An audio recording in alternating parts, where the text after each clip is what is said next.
கிளியராக இருக்குது. ஓகேப்பா.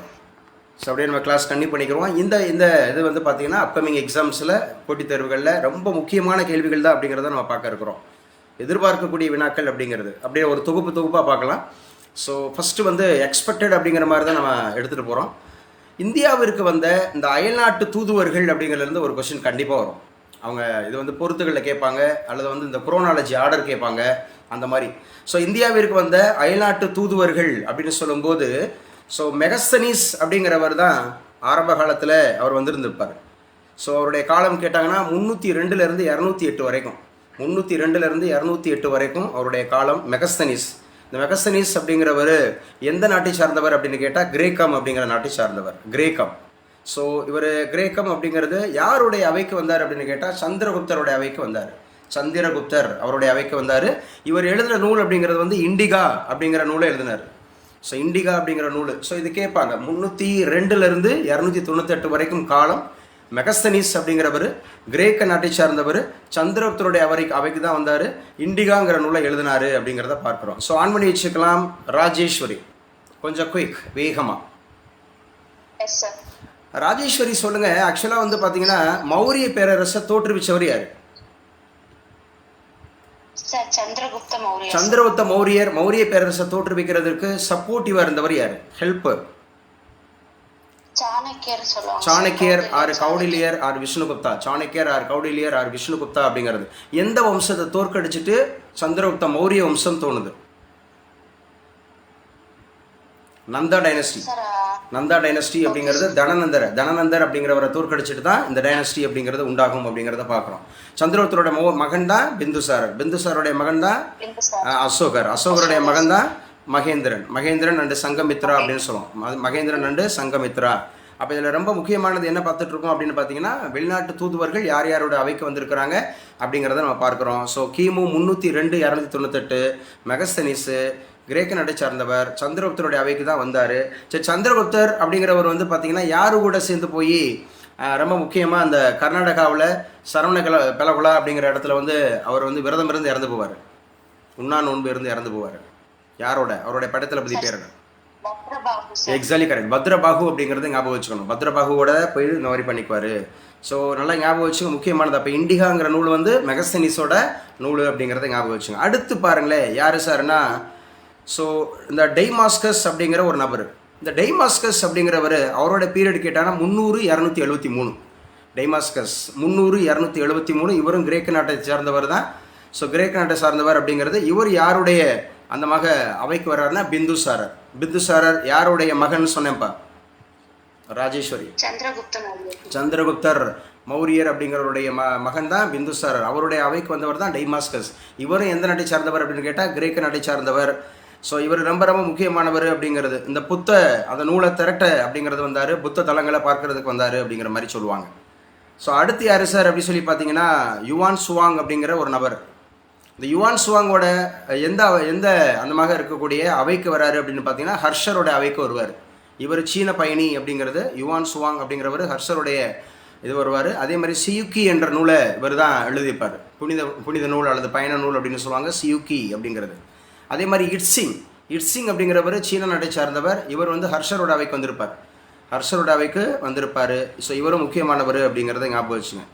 ஸோ அதுக்கப்புறம் அல்பெருனி அப்படிங்கிறவர். ஸோ இவர் யாருடைய அவைக்கு வந்திருப்பாருன்னா முகமது கஜினி. அல்பெருனி அப்படிங்கிறவர் வந்து முகமது கஜினி அவருடைய அவைக்கு வந்திருப்பார். இவரும் முக்கியமானவர் அப்படிங்கிறத ஞாபகம் வச்சுங்க. அடுத்து மார்க்கோ போலோ. இந்த மார்க்கோ போலோ அப்படிங்கிறவர், ஸோ இவர் வந்து பார்த்திங்க அப்படின்னு சொன்னால் இவர் இட்டாலி நாட்டை சார்ந்தவர். மார்க்கோ போலோ அப்படிங்கிறது. ஸோ இவர் முக்கியமாக பாண்டியர்களுடைய அவைக்கு வந்திருப்பார். அதே மாதிரி இபின் படுடா. ஸோ இபின் படுடா அப்படிங்கிறவர் வந்து போர்ச்சுகீசியர். மொராக்கோ. இபின் படுடா அப்படிங்கிறவர் வந்து மொராக்கோ நாட்டை சார்ந்தவர். ஸோ இவர் வந்து முகமது பின் துக்ளக் அவருடைய அவைக்கு தான் வந்திருப்பார். இபின் படுடா முகமது பின் துக்ளக் அவருடைய அவைக்கு வந்திருப்பார். அடுத்து நிக்கோலா காண்டி. இந்த நிக்கோலா காண்டி அப்படிங்கிறவர் இட்டாலி அல்லது வெனிஸ் அப்படின்னு சொல்லுவாங்க. இட்டாலி அல்லது வெனிஸ். இவர் வந்து பார்த்தீங்க அப்படின்னு சொன்னால் முதலாம் தேவராயருடைய அவைக்கு வந்திருப்பாங்க. இப்போ நான் டிஸ்கஸ் பண்ண போகிற கொஸ்டின் எல்லாமே மோஸ்ட்லி ஃப்ரீக்வெண்ட்லி ஆஸ்கடில் இருந்திருக்கு, மோஸ்ட்லி எக்ஸ்பெக்டடில் இருந்திருக்கு. இது வரக்கூடிய group 1 exam, group 4 exam, group 2 exam, railway exam, SSC exams. So upcoming அப்படிங்கிறது சிஜிஎல். இந்த சிஜிஎல் அப்படிங்கிறது இப்போ 14,000 ஸோ ஒரு 592 போஸ்ட்டை போட்டிருக்காங்க, டயர் 1 டயர் 2. ஸோ இதுக்கும் ரொம்ப முக்கியமான எக்ஸாம்ஸ் அப்படிங்கிறது. ஸோ இதெல்லாம் வந்து பொக்கிஷம், பார்த்து வச்சுங்க. இது ஆடியோ இருக்குது, வீடியோ இருக்குது, கேட்டு வச்சுங்க, நல்லா படிச்சுருங்க. அப்போ அல்பெருனி அப்படின்னாவே அரேபியா அப்படிங்கிறது சாரி அல்பெருனி அப்படின்னாவே ஈரான் அல்லது பெர்ஷியா அப்படின்னு சொல்லுவாங்க. ஈரானோட பழைய பேர் தான் பெர்ஷியா. ஸோ முகமது அந்த மாதிரி கஜினியோட அவைக்கு வந்திருப்பாங்க. ஸோ மார்க்கோ போலோ அப்படிங்கிறது இட்டாலி அப்படிங்கிறத ஞாபகம் வச்சுங்க, பாண்டியருடைய அவைக்கு வந்திருப்பாங்க. இபின் படுடா அப்படிங்கிறவர் வந்து மொராக்கோ, இவர் வந்து முகமது பின் துக்ளக் அவருடைய அவைக்கு வந்திருப்பார். நிக்கோலா காண்டி அப்படிங்கிறது இட்டாலி அல்லது வெனிஸ் அப்படிங்கிறது முதலாம் தேவராயர் அவருடைய வந்திருப்பார். ஸோ அதே மாதிரி வந்து பார்த்திங்க அப்படின்னு சொன்னால் பார்போசாங்கிறவர் பார்போசாங்கிறது போர்ச்சுகீசியர் விஜயநகர பேரரசுக்கு வந்திருப்பாங்க அப்படிங்கிறது. விஜயநகர பேரரசு. ராஜேஸ்வரி சொல்ல முடியுமா? இது ஐரோப்பியர்களுடைய வரிசை சொல்லுங்கள். இந்தியாவிற்கு வந்து ஐரோப்பியர்களுடைய வரிசை வேகமா. போர்ச்சுகீசியர்கள், டச்சுக்காரர்கள், ஆங்கிலேயர்கள், டேனியர்கள், பிரெஞ்சுக்காரன். சரியா? ஆங்கிலேயர்கள், டேனியர்கள், பிரெஞ்சுக்காரன் அப்படிங்கிறத ஞாபகம் வச்சுக்கணும். போர்ச்சுகீசியரில் மட்டும் ஆளுநர்களை மட்டும் வரிசைப்படுத்துங்க, குரோனாலஜி ஆர்டர். போர்ச்சுகீசியருடைய ஆளுநர்கள் மட்டும் வரிசையா. Sir Alphonso de Albuquerque sir, Francis D Almeida sir. So first வந்து பிரான்சிஸ்கோ டி அல்மைடா, அதுக்கப்புறம் வந்து அல்போன்சோ டி அல்புகர்க். 2 பேரோட முடிஞ்சு போச்சா? இன்னும் 2 பேர் இருக்காங்களே. ஹரிகிருஷ்ணன் சார் ஆளுநர் அவங்க 2 பேர் மட்டும்தான் சார். இல்லை, வந்தவர்கள் ஐரோப்பியர்கள் வந்தவர்கள் 4 பேர் இருக்காங்க. நம்ம இந்தியாவுக்குள்ள வந்தவங்க ஆளுநர்கள் 2 பேர். ஓகே. என்னப்பா நிக்கிலா? நிக்கிடின் ஒருத்தர். இன்னொருத்தர்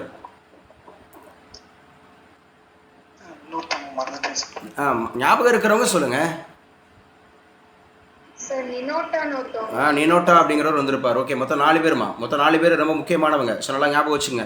அப்போ இது வந்து ரொம்ப செலக்டிவாக சொல்லியிருக்கோம். இந்தியாவிற்கு வந்த அயல்நாட்டு முக்கிய தூதுவர்கள் யார், எந்தெந்த அவைக்கு வந்திருக்கிறாங்க, எந்த வருஷம் வந்திருக்கிறாங்க, அவங்க எழுதின நூல்கள் அப்படிங்கிறத பார்த்துட்டு இருக்கோம். பார்போசாங்கிறது போர்ச்சுகீசியர், விஜயநகர பேரரசு வந்திருப்பார். லாவணியா சொல்லுமா, விஜயநகர பேரரசு அப்படிங்கிறத ஆர்டர் சொல்லுங்கள். விஜயநகர பேரரசோட order. Yes sir. Sangama dynasty, Saluva dynasty, Tuluva dynasty, Aravidu dynasty. Sangama, Saluva, Tuluva, Aravidu அப்படிங்கிறதுல விஜயநகர பேரரசுல முக்கியமான அரசர்னா யாரை சொல்லுவீங்கப்பா? விஜயநகர பேரரசுல முக்கியமான அரசர் சார் கிருஷ்ணதேவராயர். கிருஷ்ணதேவராயர் அப்படிங்கிறது எந்த வம்சத்தை சார்ந்தவர்? Sir Tuluva dynasty. Tuluva dynasty அப்படிங்கிறது ரொம்ப முக்கியமாக ஞாபகம் வச்சுக்கிறணும். ஸோ துளுவ வம்சம் அப்படிங்கிறது ஞாபகம் வச்சுக்கணும். ஸோ இவருடைய அவையில் அலங்கரித்த அந்த நபர்களுடைய தொகுப்பை என்ன சொல்லுவாங்க? இவருடைய அவையில் அலங்கரித்த நபர்களுடைய தொகுப்பு அஷ்டதி கஜங்கள் அப்படிங்கிறது. ஸோ அந்த சந்திரகுப்தர் இருக்கார்ல, 2ஆம் சந்திரகுப்தர், அவருடைய அவையை அலங்கரித்தவங்க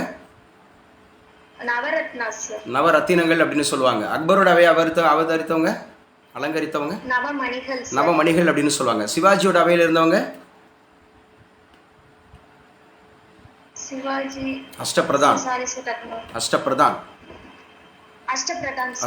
ஞாபகம் வச்சுக்கணும். அதே மாதிரி டொமினிகோ பயஸ் ஞாபகம் வச்சுக்கோங்க. டொமினிகோ பயஸ் அப்படிங்கிறவரும் போர்ச்சுகீசியர்.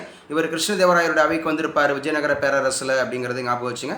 அதே மாதிரி சர் தாமஸ் மன்ரோ அப்படிங்கிறவர், எஸ்டிஆர் அப்படின்னு சொல்லுவோம். சர் தாமஸ் மன்ரோ அப்படிங்கிறது ஞாபகம் வச்சுங்க. அதே மாதிரி வந்து பார்த்திங்கன்னா இவங்கெல்லாம் வந்து ஆங்கிலேயர்களுடைய பீரியடில் இவங்கெல்லாம் ஜஹாங்கீரோட பீரியடுக்கு வந்திருப்பாங்க. அதே மாதிரி பீட்டா முண்டி அப்படிங்கிறவர் இட்டாலிக்காரு. ஸோ இவரும் முக்கியமானவங்க. இதெல்லாம் அயல்நாட்டு தூதுவர்கள் இந்தியாவில் யார் யார் வந்திருக்கிறாங்க, எந்த இடத்துக்கு வந்தாங்க அப்படிங்கிறது முக்கியம். இதிலிருந்து ஒரு கொஷின்ஸ் கண்டிப்பாக மோஸ்ட்லி எக்ஸ்பெக்டட் டாபிக்ஸ் மட்டும் we are discussing now அப்படிங்கிறத ஞாபகம் வச்சுக்கலாம்.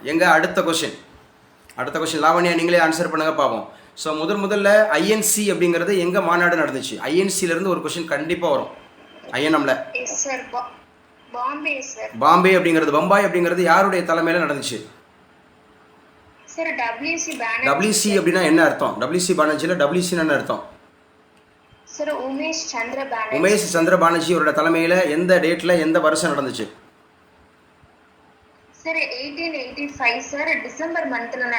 டிசம்பர் லாஸ்ட் வீக்கில் நடந்திருக்கும். ஸோ முக்கியமானது இதில் ரொம்ப டேட் வைஸாக படிச்சிங்கன்னு சொன்னேன் நேற்று கூட. நம்ம ஒரிஜினல் கொஸ்டின் பேப்பர் டிஸ்கஸ் பண்ணும்போது டேட்டு கேட்குறான், அந்த டேட்டு ஞாபகம் வச்சுக்கணும். ஸோ அதே மாதிரி ஞாபகம் வச்சுக்கோ, 1885 அப்படிங்கிறது வந்து பார்த்திங்கன்னா மும்பை அப்படிங்கிறது நடந்திருக்கும். ஸோ இதில் எத்தனை பேர் கலந்துக்கிட்டாங்க? இந்த மீட்டிங்கில் எத்தனை பேர் கலந்துக்கிட்டாங்க? 72 பேர். எவ்வாறு அழைக்கப்பட்டாங்க? Brave 72 sir. பிரேவ் 72 அப்படின்னு சொல்லி அழைக்கப்பட்டாங்க. தைரியமிக்க 72 பேர் அப்படிங்கிறது ஸோ அழைக்கப்பட்டாங்க அப்படிங்கிறது ஞாபகம் வச்சுக்கிறோம். ஸோ 1885 அப்படிங்கிறது பம்பாய், 1886 அப்படிங்கிறது கல்கட்டா, 1887ங்கிறது சென்னை. ஸோ ஃபர்ஸ்ட் வந்து பார்த்தீங்கன்னு சொன்னால் WC பானர்ஜி, அதுக்கப்புறம் வந்து தாதாபாய் நவ்ரோஜி, அதுக்கப்புறம் வந்து பக்ருதீன் தயாப்ஜி அப்படிங்கிறத ஞாபகம் வச்சுக்கிறோம். 1885, 86, 87. அப்போ முதல் பார்சி தலைவர் அப்படின்னு கேட்டால் தாதாபாய் நவ்ரோஜி. முதல் அப்படிங்கிறது வந்து கிறிஸ்தவ தலைவர் அப்படின்னு கேட்டால் ஸோ நமக்கு வந்து WC பானர்ஜி. அதே மாதிரி முதல் முஸ்லீம் தலைவர் அப்படின்னு எடுத்துக்கிட்டால் நமக்கு வந்து பக்ருதீன் தயாப்ஜி அப்படிங்கிறத எடுத்துக்கணும் முஸ்லீம் தலைவர் அப்படிங்கிறது. ஸோ 1905 அந்த காலகட்டத்தில் என்ன நிகழ்வு நடக்குது? அப்போ யார் ஐஎன்சியோட தலைவராக இருந்தா? லாவண்யா கொஞ்சம் குயிக். 1905 Yes sir.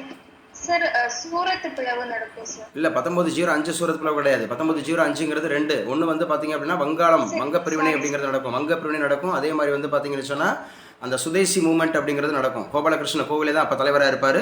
கோபாலகிருஷ்ண கோவிலே வாரணாசியில் அந்த மீட்டிங் நடக்கும்.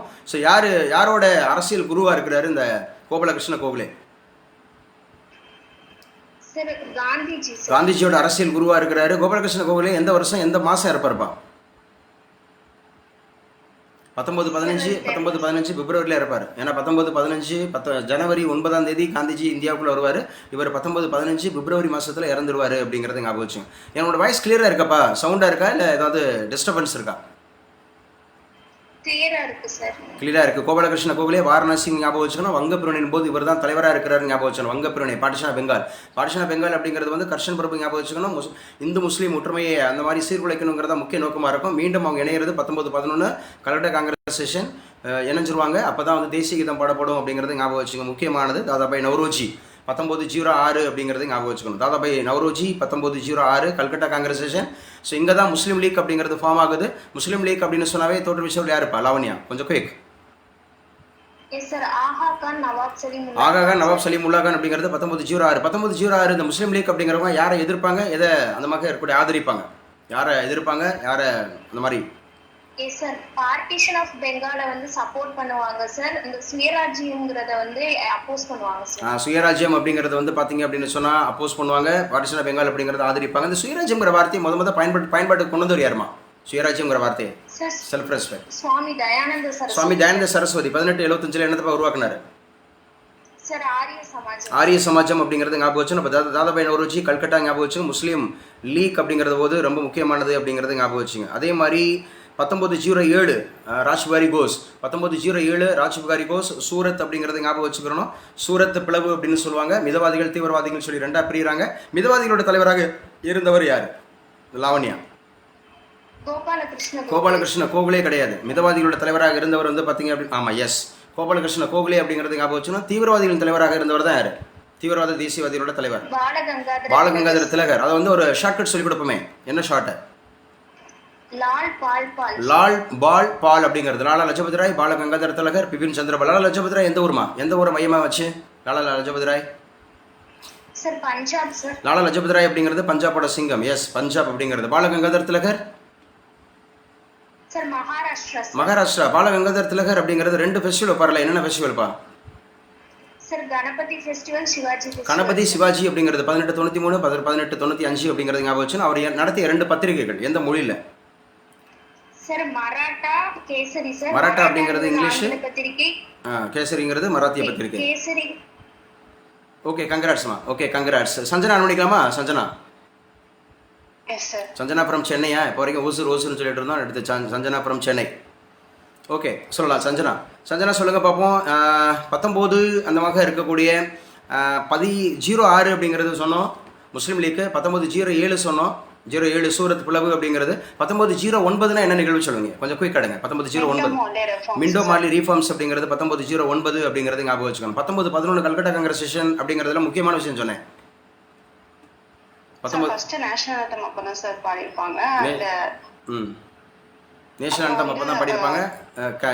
கேபிட்டல் வந்து ஷிஃப்ட் ஆயிருக்கும் இல்லையா, கல்கட்டா டு டெல்லி.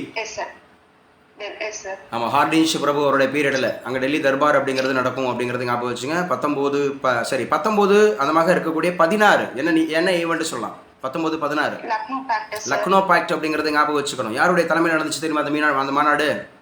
மஜும்தார். சார் அது வந்து அம்பிகா சோனி மஜும்தார், ஏசி மஜும்தார் சொல்லுவோம். மஜும்தார் sir. ஏசி மஜும்தார் அப்படிங்கிற அம்பிகா சோனி மஜும்தார் அப்படின்னு சொல்லுவாங்க. லக்னோ அப்படிங்கிறது ஞாபகம் வச்சுக்கணும். லக்னோ இங்கே தான் மிதவாதிகள் தீவிரவாதிகள்ன்றவங்க மறுபடியும் அனெக்சர் இணைஞ்சாங்க அப்படிங்கிறது ஞாபகம் வச்சுக்கணும். 1917 அப்படிங்கிறதுல எங்கே நடந்துச்சுப்பா? 1917 அன்னிபெசன்ட் அம்மையாரோட தலைமை நடக்கும்ல. Calcutta sir. Calcutta Congress session Annie Besant அம்மையார். ஏன்னா ஐஎன்சி இடம் பெற்ற முதல் பெண் அப்படின்னு சொன்னா அன்னிபெசன்ட் எந்த ஊர்ல இருந்து வந்தாங்கப்பா? Ireland sir. அயர்லாந்துல இருந்து எப்போ வந்தாங்க? 1893 சார். 1893. அவங்க வந்து ஆக்சுவலா அமெரிக்காவுக்கு போனது யார் 1893ல? சிகாகோ கான்ஃபரன்ஸ்க்கு நம்ம சுவாமி விவேகானந்தர் போயிருப்பார் இல்லையா? இப்போ அன்னிபெசன்ட் அம்மையார் வந்திருக்காங்க. அன்னிபெசன்ட் அம்மையார் வந்திருக்காங்க. யாருப்பா வந்து பார்த்தீங்கன்னா சவுத் ஆப்பிரிக்கா போனது? காந்திஜி போனார். அப்பதான் கணபதி பெஸ்ட் வச்சார் இல்லையா திலகர். ஸோ அதே மாதிரி அந்த வருஷம் பிறந்தது யாருப்பா? அந்த வருஷம் பிறந்தது யாரு? ஜிடி நாயுடு. அந்த வருஷம் திருமணம் பண்ணிக்கிட்டது யாரு? சரோஜி நாயுடு அப்படிங்கிறது ஞாபகம் வச்சுக்கணும் இல்லைங்களா? அப்போ 1917 அப்படிங்கிறது வந்து அன்னிபெசன்ட் அம்மையார் கல்கட்டா காங்கிரஸ் செஷன் முதல் மாதிரி பெண் தலைவர் அப்படிங்கிறத ஞாபகம் வச்சுக்கிறோம். அடுத்து 1920 அப்படிங்கிறது நம்ம தமிழ்நாட்டை சேர்ந்தவர் இருந்திருக்கிறார், சஞ்சனா ஃப்ரம் சென்னை, விஜயராகவாச்சாரி அப்படிங்கிறது ஞாபகம் வச்சுக்கணும். 1920 அப்படிங்கிறது நாக்பூர்ல நடந்துச்சு, முதல் தமிழர் அப்படிங்கிறது ஞாபகம் வச்சுக்கணும். 1921 அப்படிங்கிறது சிஆர் தாஸ் தலைமையேற்றிருப்பார். 19 அப்படிங்கிறது சிஆர் தாஸ் அப்படின்னாவே சித்தரஞ்சன் தாஸ் அப்படிங்கிறது இது அகமதாபாத் அப்படிங்கிறது ஞாபகம் வச்சுக்கணும். சிறையிலிருந்தே வெற்றி பெற்றார். சிறையிலிருந்தே வெற்றி அப்படிங்கிறது. அப்போ 1921 அப்படிங்கிறது ஞாபகம் வச்சு முக்கியமானது. 1923 அப்படிங்கிறது அபுல் கலாம் ஆசாத் டெல்லியில் அப்படிங்கிறது ஞாபகம் வச்சுக்கிறோம். மிக இளவயது தலைவர் அப்படின்னா அபுல் கலாம் ஆசாத்தோட ஒரு சிறப்பு இருக்குது. சஞ்சனா ஃப்ரம் சென்னை. என்னது?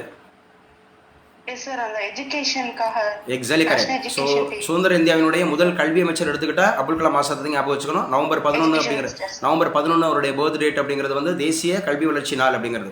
ஜூலை 15 அப்படிங்கிறது மாநில கல்வி வளர்ச்சி நாள் அப்படிங்கிறது. ஸோ நல்லா ஞாபகம் வச்சுக்கணும். அப்போ சிஆர் தாஸ் அப்படிங்கிறது 1921. ஸோ 1923 அபுல் கலாம் ஆசாத் மிக இளவயது தலைவர் அப்படின்னு பார்க்குறோம். 1924 யாரு சஞ்சனா? 1924 காந்திஜி வந்து கர்நாடகா பெலகா மாநாட்டுக்கு ஒரே ஒரு மாநாட்டுக்கு தலைமை தாங்கி இருப்பார். 1924 அப்படிங்கிறது அம்பேத்கரோட தொடர்பு இருக்காப்பா? இல்ல அம்பேத்கரோட தொடர்பு இருக்காப்பா?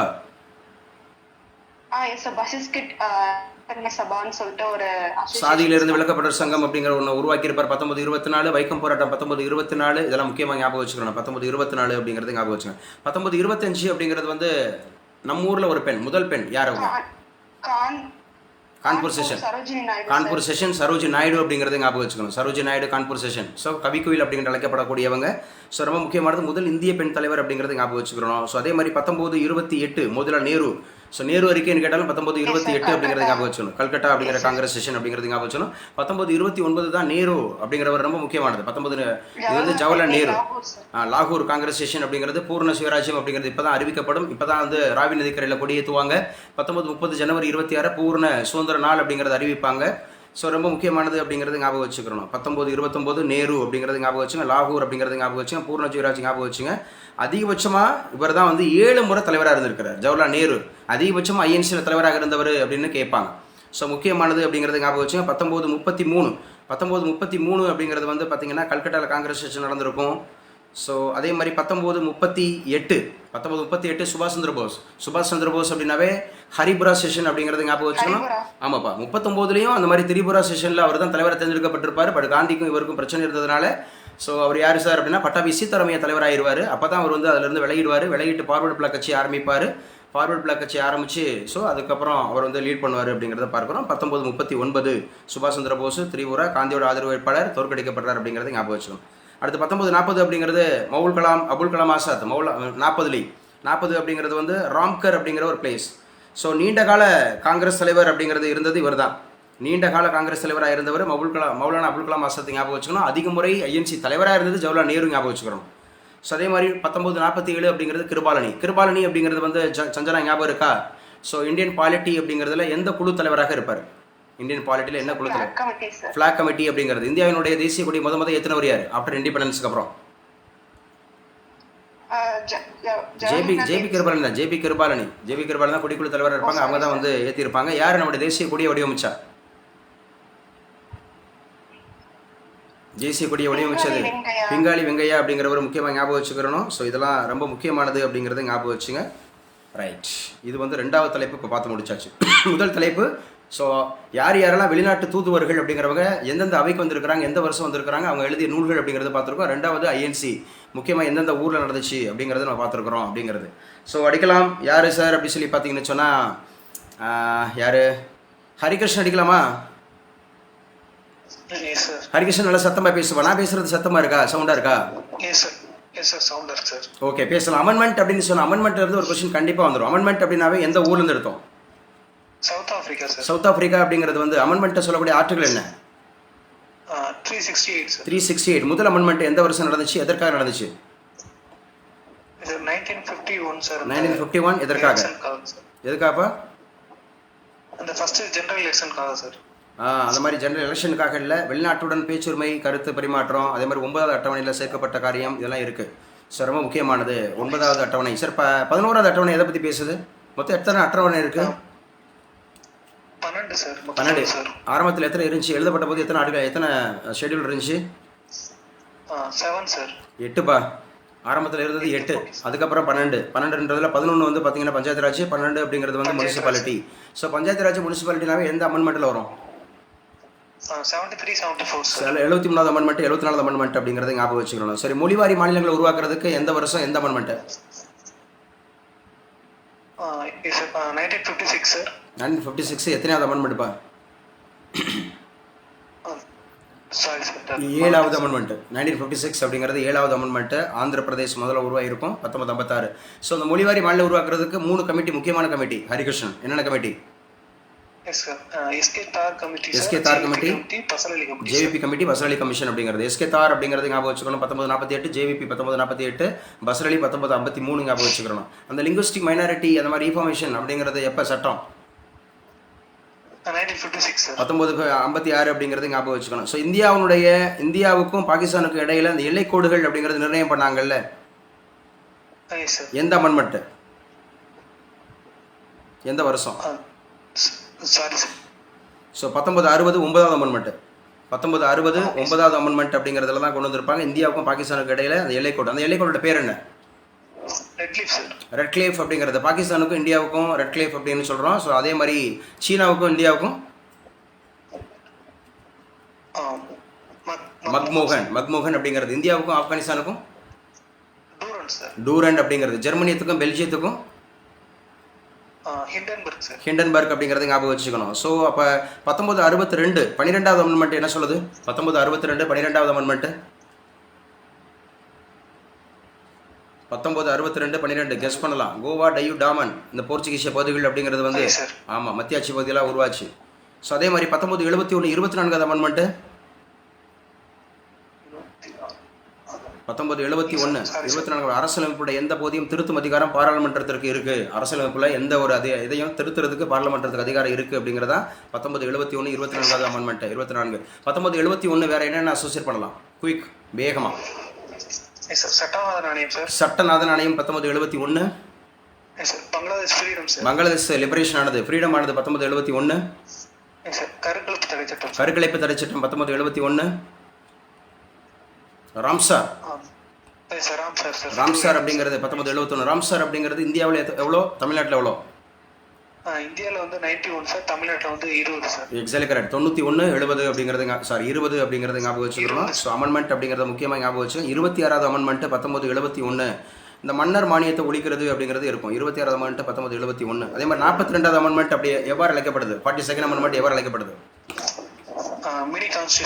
மினி கான்ஸ்டிடியூஷன் அப்படிங்கிறது அழைக்கப்படுகிறது. குட்டி அந்தமாக இருக்கக்கூடியது.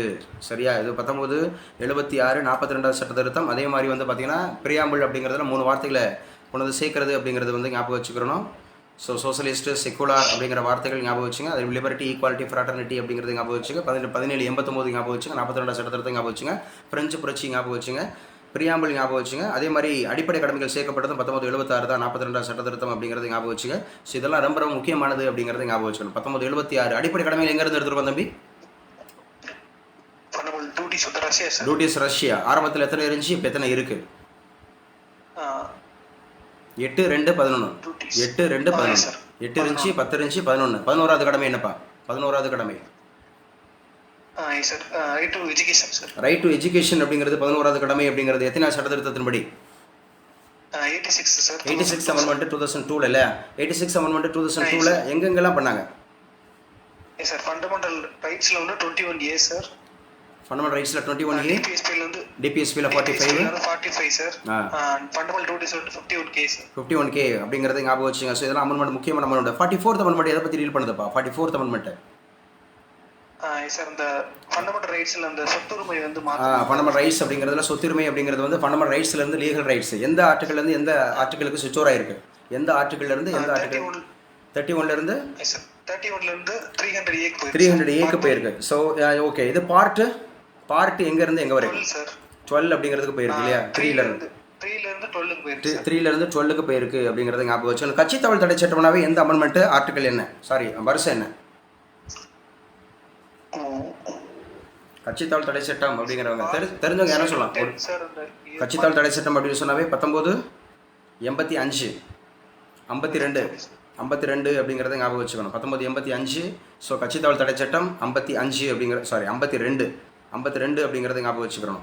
ஸோ வாக்களிக்கும் வயது அப்படிங்கிறத 21 வயசுலேருந்து 18 வயசாக குறைச்சவர் யாருப்பா? ராஜீவ் காந்தி சார். ராஜீவ் காந்தி அப்படிங்கிறது எந்த அமெண்ட்மெண்ட் படி எந்த வருஷம்? 61 அமெண்ட்மெண்ட் சார். 61வது அமெண்ட்மெண்ட் 1988 சார். 1988 அப்படிங்கிறத சொந்து 1989 செயல்படுத்த ஆரம்பிச்சிருவாங்க. 1988 89 61 சதவீதம் வாக்களிக்கும் வயது 21லேருந்து 18 வயதாக குறைச்சவர் அவர் தான். Okay, congrats. வேற யார் கேட்போம்? ஸோ பேசாதவங்க ராஜேஸ்வரி ஆன் பண்ணிக்கலாமா? ராஜேஸ்வரி கொஞ்சம் குயிக் வேகமா. ராஜேஸ்வரி ட்ரை பண்ணுங்க. ஆக்சுவலாக வந்து பார்த்தீங்க அப்படின்னு சொன்னால் நியூ டெல்லி அப்படிங்கிறது நம்முடைய தேசிய தலைநகர் அப்படிங்கிற மாதிரி எந்த அமெண்ட்மெண்ட் படி கொண்டு வந்தாங்க? தேசிய தலைநகர் sir 69 60 yes sir 69th amendment sir. 69th amendment எந்த வருஷம்ப்பா? Sir 1991 sir. 1991 அப்படிங்கிறதுல எக்கனாமிக்ஸில் ஏதாவது முக்கியமான ஏதாவது பிரின்சிபல் இருக்கா, அல்லது ஏதாவது லா இருக்கா, அல்லது ஏதாவது விஷயம் இருக்கா? LPG sir. LPG liberalisation, privatisation, globalisation அப்படிங்கிறது அதாவது நியூ எக்கனாமிக் பாலிசி இல்லையா? புதிய பொருளாதார கொள்கை. இதுக்கு என்ன பிளான்னு சொல்றாங்க? இது என்ன பிளான் சொல்றாங்க? கொஞ்சம் குயிக் வேக மாட்டுங்க. ரவுசிங் பிளான்ல ராவ் யாரு, சிங் யாரு? Narasimha Rao prime minister sir.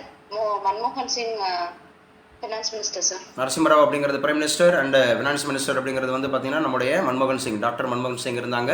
So ஆக்சுவலாக வந்து ஃபாதர் ஆஃப் லிபரலைசேஷன் அப்படின்னாவே நரசிம்மராவ் எடுத்துக்கணும். ஆனால் அந்த காலத்தில் யார் சார் ஸோ ஐடியா கொடுத்தது அப்படின்னா டாக்டர் மன்மோகன் சிங் எடுத்துக்கணும். ஸோ நம்ம பேசிகிட்டு இருக்கிறது இது 3வது டாபிக். இன்னைக்கு உண்டானதுல 3வது டாபிக். ஒன்று அம்பாசிடர்ஸ் பார்த்துருக்கோம், வெளிநாட்டு தூதுவர்கள் ஏன்ஷியன் இந்தியாவிலேருந்து இப்போ வரைக்கும். ஸோ 2வது வந்து பார்த்தீங்கன்னா ஐஎன்சிலேருந்து கொஸ்டின்ஸ் கண்டிப்பாக வரும்னு சொல்லியிருக்கோம். 3வது அப்படிங்கிறது வந்து அமெண்ட்மெண்ட்ஸ்லேருந்து ஒரு கொஸ்டின் கண்டிப்பாக வரும்னு சொல்லியிருக்கோம். ஸோ இதெல்லாம் முக்கியமானது அப்படிங்கிறத தெரிஞ்சு வச்சுங்க. ஸோ ராஜேஸ்வரி பேசலாம். ராஜேஸ்வரி ஆக்சுவலாக வந்து பார்த்தீங்கன்னா இந்த மொத்தம் 8 மொழிகள் அப்படிங்கிறது இருக்கு இல்லையா? அட்டவணைப்படுத்தப்பட்ட மொழிகள் அப்படிங்கிறது 8வது மொத்தம் 22 மொழிகள். 22 மொழிகளில் 8வது அட்டவணைனாவே நம்ம என்ன சொல்லுவோம்? மொழிகள். அதில் கொங்கணி, மணிப்பூரி, நேபாளி. கொங்கணி, மணிப்பூரி, நேபாளி அப்படிங்கிறது எந்த அமெண்ட்மெண்ட் படி சேர்க்கப்பட்டுச்சு? கொங்கணி, மணிப்பூரி, நேபாளி சார். கேஎன்எம் அப்படின்றது வந்துட்டு 91st amendment sir. Exactly. So 91st இல்லைம்மா, 71பா.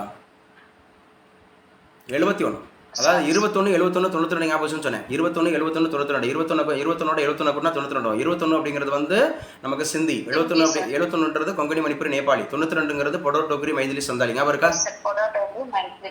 ஆமாம், 71 1992 அப்படிங்கிறது வந்து பார்த்தீங்கன்னு சொன்னால் கொங்கணி, மணிப்பூரி, நேபாளி சேர்க்கப்பட்டுச்சு. அதே 92 அப்படிங்கிற 1992ல முக்கியமான அமெண்ட்மெண்ட் 2 இருக்குல்ல?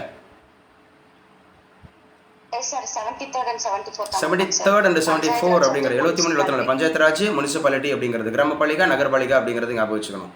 ஸோ கிராமப்பாலிகா, நகர்பாலிகா அப்படிங்கிறது ஞாபகம் வச்சுங்க. ஓகே. ஸோ அதே பஞ்சாயத்து ராஜ் 73, நகர்பாலிகா 1992 அப்படிங்கிறது 74 அப்படிங்கிறது ஞாபகம் வச்சுக்கணும். இந்த சத்தீஸ்கர், உத்தராஞ்சல், சத்தீஸ்கர், உத்தராஞ்சல், ஜார்க்கண்ட் அப்படிங்கிறதுலாம் எந்த வருஷம்ப்பா?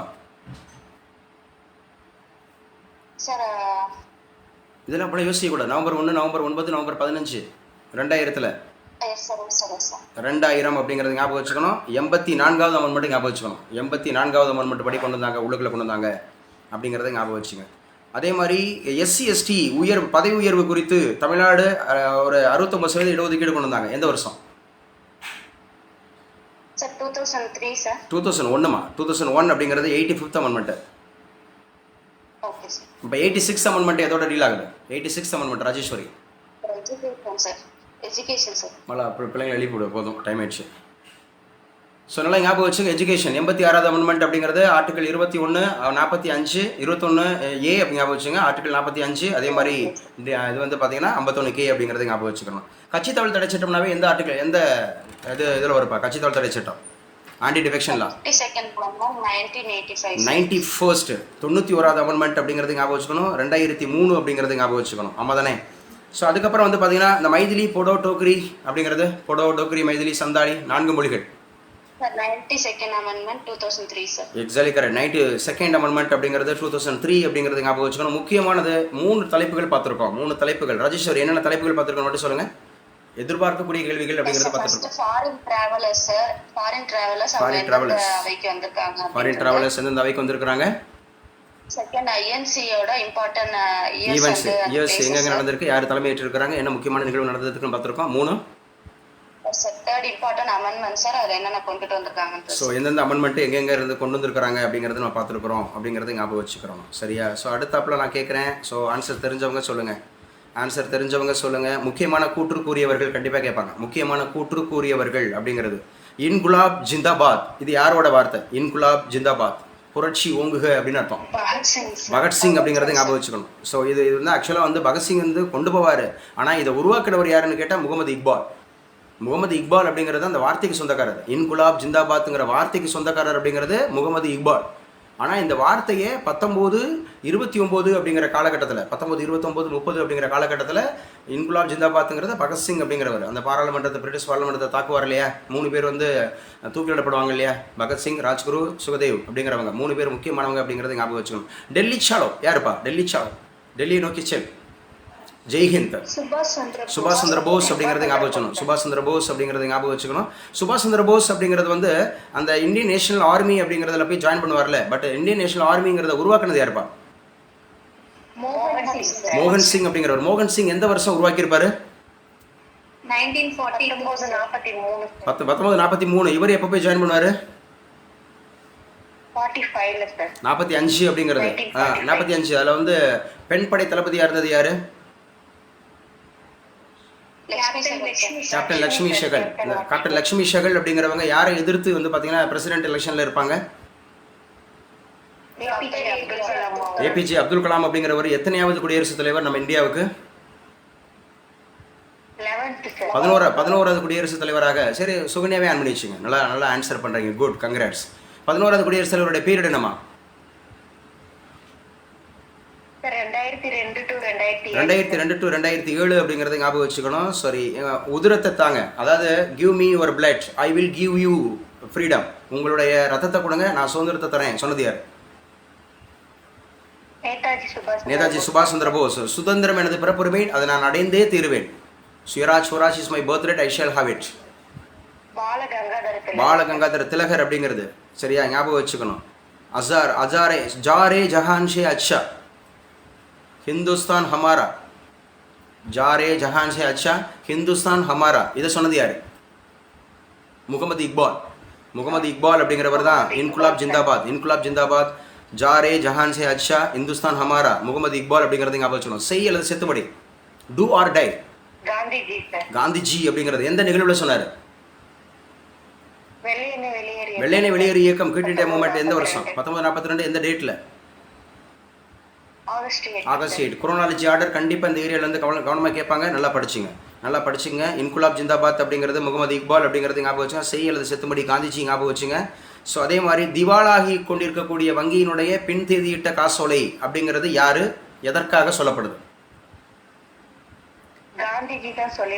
காந்திஜி தான் சொல்லியிருப்பாங்க. எதற்காக?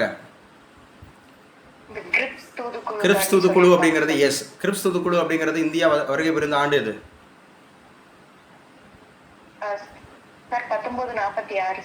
46. 46 கிடையவே கிடையாது. கரெக்டாக தெரிஞ்சவங்க சொல்லுங்க. 46 இல்லை, 1942 40 எக்ஸாக்ட்லி கரெக்ட். 1942 ஞாபகம் வச்சுக்கணும். சுகன்யா சொல்லுங்க. ஆக்சுவலாக வந்து முதல் தனிநபர் சத்தியாகிரகி, 2வது 3வது யார் எந்த வருஷம்? Sukanya, you are taking too much of time. நான் பேசுறது இமீடியட்டா ரீச் ஆகுதா, லேட் ஆகுதா? Yes sir. லாவண்யா சொல்லலாம். ஃபர்ஸ்ட் வந்து திலகர் சார். ஸோ திலகர்லாம் கிடையாது, தப்பு. அவரெல்லாம் செத்துருவார், அப்போல்லாம் அவர் கிடையவே கிடையாது. 40 திலகர் கிடையவே கிடையாது. 40 அப்படிங்கிறது ஆச்சாரிய வினோபாவே, 41 அப்படிங்கிறது ஜவஹர்லால் நேரு, 42ங்கிறது சர்தார் வல்லபாய் பட்டேல். இதான் 40, 41, 42 அடிக்கடி கேட்கப்பட்ட கொஸ்டின். திலகர்லாம் வந்து கன்ஃபியூஸ் பண்ணக்கூடாது, அவர் அப்பவே இறந்துருவார். எமர்ஜென்சி ஆஃப் லீடர்ஸ் படிச்சிருப்பீங்களே, எமர்ஜென்சி ஆஃப் லீடர்ஸ், அவங்க பிறந்தது இறந்தது அவங்களுடைய முக்கியமானது கூற்று எல்லாம் படிச்சுக்கணும். சுகன்யா கன்ஃபியூஸ் ஆகக்கூடாது. Sorry sir. ஓகே, ஞாபகம் வச்சுங்க. அப்போ இந்தியா விழுந்தால் யார் வாழ்வார்? ஜவஹர்லால் நேரு சொல்லியிருப்பார். உலகமே உறங்கும் வேளையில் இந்தியா விழித்து கொண்டு இருக்கிறது, நேரு சொல்லியிருப்பார். ஸோ அதே மாதிரி வந்து பார்த்தீங்கன்னா சோம்பலாய் இருப்பது குற்றம் அப்படிங்கிறது, சோம்பி இருப்பது குற்றமாகும், இது நேருவோட கூற்று தான். இதெல்லாம் நேரு அப்படிங்கிறது. இந்தியாவின் குறிக்கோள் சுயாட்சியும் சுதந்திரமும், அவர்களின் குறிக்கோள் நீண்ட காலம் அடிமை ஆட்சி நடத்துவதா அப்படிங்கிற மாதிரி அது வந்து முக்கியமானது. யார் யாரெல்லாம் சொல்லியிருக்கிறாங்க.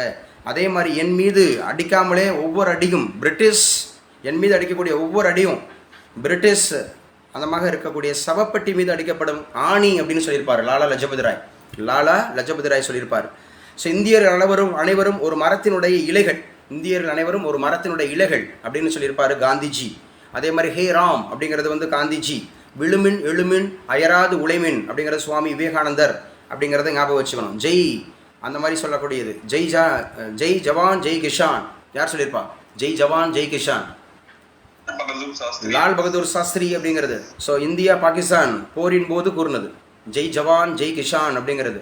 அதே மாதிரி அரசியல் சுதந்திரம் என்பது ஒரு நாட்டின் உயிர் மூச்சு. அரசியல் சுதந்திரம் என்பது ஒரு நாட்டினுடைய உயிர் மூச்சு. யார் சொல்லியிருப்பா? அரவிந்த் கோஷ் சொல்லியிருப்பார். அரவிந்த் கோஷ் அப்படிங்கிறது. இன்று இரவே எனக்கு உடனடியாக சுதந்திரம் வேண்டும், இன்று இரவே எனக்கு உடனடியாக சுதந்திரம் வேண்டும் அப்படிங்கிறது யார் சொன்னா அப்படின்னு கேட்டால் நம்ம கஸ்தூரிபாய் அப்படிங்கிறது. கஸ்தூரிபாய் இறந்தபோது காந்திஜி சொல்லியிருப்பார் 1944. கஸ்தூரிபாய் காந்தி இறந்தபோது இன்று இரவே எனக்கு சுதந்திரம் கொடுத்தே ஆகணும் அப்படின்னு சொல்லிட்டு 1944 அப்படிங்கிறது ஞாபகம் வச்சுங்க. ஸோ அதே மாதிரி வந்து பார்த்தீங்கன்னு சொன்னால் இந்துவும் முஸ்லீமும் இந்தியாவினுடைய 2 கண்கள் அப்படின்றது சர் சையத் அகமது கான். அதே மாதிரி இவர் தான் சொல்லியிருப்பார் அழகிய பறவையின் 2 கண்கள் சொல்லியிருப்பார். அழகிய பறவையின் 2 கண்கள் இவரும் சர் சையத் அகமது கான். யார் சொல்வா? சர் சையத் அகமது கான் அப்படிங்கிறவர் வந்து பார்த்தீங்க அப்படின்னு சொன்னால் எந்த இயக்கத்தை தோற்றுவிச்சார், எந்த வருஷம் தோற்றுவிச்சார்? அலிகார் இயக்கம் 1875. அலிகார் இயக்கம் 1875 மட்டும் என்னென்ன இருக்குது ராஜேஸ்வரி? 1875 மட்டும் தியோசபிக்கல் மூவ்மெண்ட் 1875 சார். தியோசபிக்கல் அப்படிங்கிறது 1875. அதான் பிரம்மஞான சபைங்கிறது 1875. ஆரிய சமாஜம் 1875. தயானந்த சரஸ்வதி 1875. ஆரிய சமாசம் அப்படிங்கிறது. ஸோ அப்புறம் அந்த தயானந்த சரஸ்வதி பிறந்த ஊர் இதுப்பா. ஜிகே மாஸ்டர் சொல்லி கொடுத்தேன். ஜிகே மாஸ்டர் பஞ்சாப்லாம் கிடையாது, ஜிகே மாஸ்டர் சொல்லி கொடுத்தேன். குஜராத் கத்தியவாறு மூர்வி. குஜராத் கத்தியவாறு மூர்வி 1824. நானும் உங்கள் கூட தானே இருக்கேன் பாருங்கள். எல்லா சப்ஜெக்டும் பேசுகிறேன்னா திருத்தம் இருக்கா? இந்த இந்த இந்த என்ன கிடச்சிருச்சுன்னா, இந்த பரிச்சயம் கிடச்சிருச்சுன்னா நீங்கள் பாஸ் ஆயிடுவீங்க. இன்னொன்று 4ல் 1 ஈஸியாக எடுத்துக்கலாம். 4ல் 1 தான். அதுக்கு தான் சொல்கிறது நிறைய மெனக்கடணும்னு சொல்கிறேன். நிறைய மெனக்கடணும். கடைசி வரைக்கும் ஒரு அகாடமியோட டச்சில் இருக்கணும். இப்போ இன்றைக்கி நம்ம பேசுனது என்னைக்காவது கிளாஸில் பேசியிருக்கோமா? இல்லை, ஒவ்வொன்றா பேசியிருப்போம். இப்படி தொகுப்பாக பேசியிருக்கோமா ராஜேஸ்வரி? இப்படி தொகுப்பா? இதுதான் இந்த லாஸ்ட் மினிட் ப்ரிப்பரேஷன்ஸ் இப்படி தான் அடிக்கணும் தொடர்ச்சியாக. ஒரு ப்ரீவியஸ் இயர் கொஸ்டின் பேப்பரில் எதெல்லாம் கேட்டிருக்காங்க எடுத்து வச்சுக்கிட்டு அதை பிறகு தொகுப்பாக பார்க்கணும். அதனால தான் நீங்கள் பாருங்கள் நீங்கள் பார்க்க மாட்டேங்கன்றதுனால தான் நான் உங்களுக்கு பார்த்துட்ருக்கேன். ஸோ கடைசி வரைக்கும் போராடுங்க, கடைசி வரைக்கும் நம்பிக்கையோடு செயல்படுங்க. ரிசல்ட் நிச்சயமாக இருக்கும். ஸோ அந்த ஜூன் 15 10 மணிக்குள்ளே நம்ம ரிசல்ட் தெரிஞ்சிடும். ஜூன் 15 ஞாயிற்றுக்கிழமை 10 மணிக்கெல்லாம் ஓகே. நமக்கு வந்து மேக்ஸிமம் 200 கேள்விகளை டக்குன்னு பரட்டி பார்த்தோன்னே தெரியும். ஹிஸ்ட்ரியிலேருந்து இவ்வளோ இருந்திருக்கு, பாலிட்டி எவ்வளோ, ஐஎன்எம் யூனிட் 5 6. ஸோ வள்ளுவர் சொன்னதை பற்றி இவ்வளோ இருந்திருக்கு, அமெண்ட்மெண்ட்டில் இருந்திருக்கா, கமிட்டியில் இருந்திருக்கா, இந்தியன் அந்த மாதிரி இருக்கக்கூடிய இப்போ ரீசெண்ட் மிஷன்ஸில் எவ்வளோ கொஸ்டின்ஸ் இருக்கா, அதான் சயின்ஸ் அண்ட் டெக்னாலஜியில் எவ்வளோ கொஸ்டின்ஸ் இருந்திருக்கா, தெரியாத கொஸ்டின்ஸ் எவ்வளோ வந்திருக்கு. நான் சொன்ன மாதிரி அடித்தா ஈஸியாக அடிச்சு போடலாம். Our aim should be high. A lofty aim inspires us to do the great things. It makes our life meaningful. சும்மா ஏனதானே படிக்கக்கூடாது. எல்லாருக்கும் சொல்கிறேன். எல்லாரும் இப்போ நம்ம பேசிகிட்டு இருக்கிறது வந்து பார்த்தீங்கன்னா எத்தனாவது டாபிக் ராஜேஸ்வரி? 5வது டாபிக். என்ன டாபிக்மா? இம்பார்ட்டன்ட் கோட்ஸ் அந்த ஸ்டேட்மெண்ட்ஸ் பார்த்துட்டு இருக்கோம். விழுமின் எழுமின் அது மாதிரி அயராது உழைமின் யாருமா? வருடத்திற்கு ஒரு முறை கத்தும் அந்த மாதிரி இருக்கக்கூடிய தவளை போல கத்தி கொண்டிருந்தால் நம்மால் எந்த வெற்றியும் பெற முடியாது. வருடத்திற்கு ஒரு முறை அப்படிங்கிறது கத்தும் தவளை போல கத்தி கொண்டிருந்தால் நம்மால் ஒரு வெற்றியும் பெற முடியாது அப்படிங்கிறது வந்து பார்த்தீங்க அப்படின்னு சொன்னால் திலகர் சொல்லியிருக்கிறார். திலகர் அப்படிங்கிற சொல்லியிருக்காரு. காங்கிரஸ் பற்றி சொல்லியிருக்காரு. காங்கிரஸ் பற்றி திலகர் அப்படிங்கிறது சொல்லியிருக்கிறார், காங்கிரஸ் பற்றி சொல்லியிருக்கிறார் அப்படிங்கிறத ஞாபகம் வச்சுக்கணும். கலையரசி, கலையரசி இருக்கீங்களா? இருங்க இருங்க, கேட்டுகிட்டே இருங்க. மற்றவங்களுக்கு நான் பேசுகிறது கேட்குதா? மற்றவங்களுக்கு நான் பேசுகிறது கேட்குதுல? ஸோ ஞாபகம் வச்சுக்கிறணும் அப்படிங்கிறது. ஸோ யார் அந்த பொண்ணு? பூஜா. பூஜா அன்படிக்குமா? முத்துலட்சுமி. முத்துலட்சுமி சொல்லுங்கள். விழித்திரு தனித்திரு பசித்திரு. விழித்திரு தனித்திரு பசித்திரு.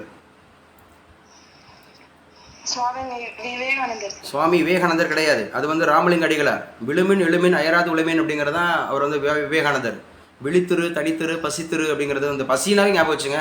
பசிச்சவங்களுக்கு சோறு பட்டாரா இல்லையா? ராமலிங்க அடிகளார். நல்லா உற்சாகமா பேசுமா? பெட்ல இருக்கீங்களா இல்லை தூங்கிட்டா இருக்கீங்க? ஸோ சுதந்திரம் சமத்துவம் சகோதரத்துவம் அப்படிங்கிறது இந்த வார்த்தைக்கு சொந்தக்காரர் யார் தெரியுமா? சுதந்திரம் சமத்துவம் சகோதரத்துவம்ன்றது பிரெஞ்சு புரட்சியிலேருந்து எடுத்தாங்க. 1789 எடுத்தாங்க. 40 அந்தமாக இருக்கக்கூடியது 2வது சட்டத்தில் சேர்த்தாங்கலாம் சொல்கிறோம்ல. இந்த வார்த்தைக்கு சொந்தக்காரர் யார் தெரியுமா? வால்டர் மட்டும் ரூசோப்பா. வால்டர் மட்டும் ரூசோ. அதான் சொல்ற சுதந்திரம் சமத்துவம் சகோதரத்துவம்ன்றது வால்டர் ரூசோ அப்படிங்கிறத ஞாபகம் வச்சோம். உலகமே ஒரு நாடக மேடைன்னு சொன்னது யார் தெரியுமா? த வேர்ல்டு இஸ் ஒரு ட்ராமேட்டிக் ஸ்டேஜ்.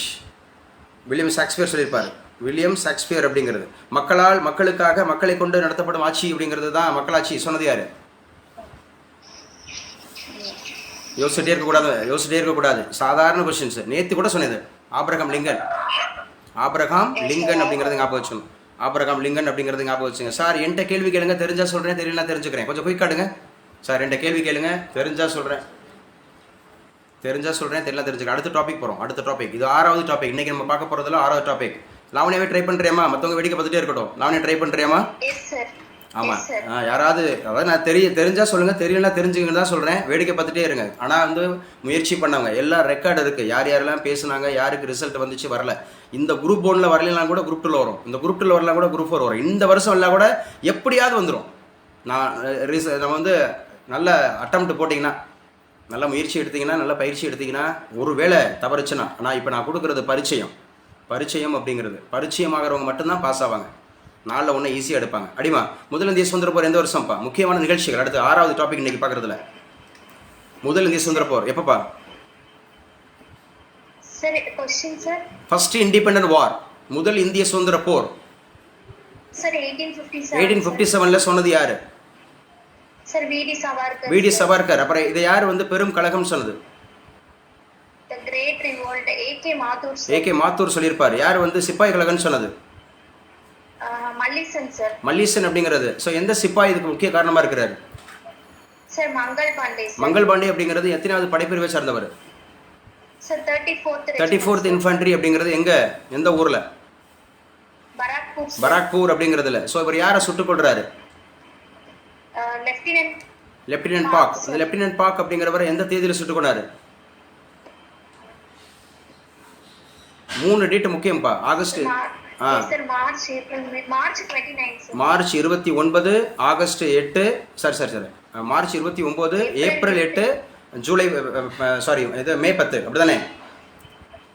மே 10 அப்படிங்கிறத ஞாபகம் வச்சுக்கணும். ஸோ மார்ச் 29 லெப்டினன்ட் பாக், ஏப்ரல் 8 இவர் தூக்கிலிடப்படுறாரு. அதே மாதிரி மே 10 அப்படிங்கிறது வந்து பார்த்தீங்க அப்படின்னா மீரட் புரட்சி அப்படிங்கிற மாதிரி ஆரம்பிக்கப்படுது. ஸோ இதுக்கு யார் டெல்லிக்கு தலைவராக இருந்தவர்? யாரு? இரண்டாம் பகதூர் ஷா. அப்ப லக்னோல பேகம் ஹஜரத் மஹால் அப்படிங்கிறது. கான்பூர்ல நானா சாஹிப் தாந்தியா தோபே அப்படிங்கிறது. பீகார்ல கன்வர் சிங் அப்படிங்கிறவர். மத்திய பிரதேசத்துல ஜான்சில ராணி லட்சுமி பாய் அப்படிங்கிறவங்க. யாருக்கு வந்து பாத்தீங்கன்னா பென்ஷன் மறுக்கப்பட்டுச்சுப்பா? நானா சாஹிப் தாந்தியா தோபே அப்படிங்கிறவங்களுக்கு பென்ஷன் மறுக்கப்பட்டுச்சு. யார் வந்து பாத்தீங்க அப்படின்னா அந்த டாக்டர் ஆஃப் லேப்ஸ் அப்படின்னால பாதிக்கப்பட்டவங்க. வாரிசு இழப்பு கொள்கை. ராணி லட்சுமி பாய் அப்படிங்கிறது. ஆக்சுவலா வந்து பாத்தீங்கன்னா இந்த டாக்டர் ஆஃப் லேப்ஸ் அப்படிங்கறத கொண்டு வந்தது யாரு? டல்ஹௌசி அப்படிங்கிறவர் 1853ல ரொம்ப முக்கியமான நிகழ்வுக்கு வராரு. என்னது இது? 1853ல அந்த railway track complete Mumbai to Thane இல்லையா? மும்பை டு தானே. 1854ன்றது ஹவுரா டு ராணிகஞ்ச். 1856ன்றது சென்னை டு அரக்கோணம். இந்த ஸ்பீடு வந்துருச்சு. இந்த ஸ்பீடு வந்துடும். இந்த பாருங்க லாவணியோக்குள்ள எவ்வளோ ஸ்பீடு வந்துருச்சு பாருங்க.